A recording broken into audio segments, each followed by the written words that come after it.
தைப்பொங்கல் தினமான இன்று பொதுமக்கள் புத்தாடை உடுத்தி புதுப்பானைகளில் பொங்கலிட்டு பண்டிகையை உற்சாகமாக கொண்டாடி வருகின்றனர். கன்னியாகுமரி மாவட்டம் அகஸ்தீஸ்வரத்தில் சாதி மத பேதமின்றி நடைபெற்ற சமத்துவ பொங்கல் விழாவில் ஏராளமானோர் கலந்து கொண்டனர். அங்குள்ள முத்தாரம்மன் கோவிலில் கூடிய ஊர் மக்கள் அனைவரும் 251 பானைகளில் பொங்கல் வைத்து பண்டிகையை சிறப்பாக கொண்டாடினர்.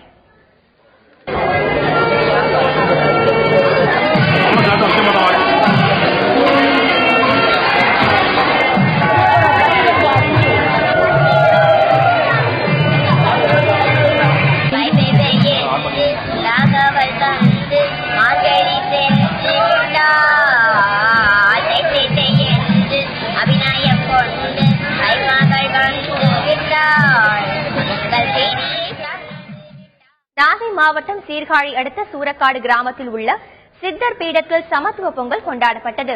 இதில் அனைத்து மதத்தினரும் கலந்து கொண்டு பொங்கல் வைத்து வழிபாடு நடத்தினர்.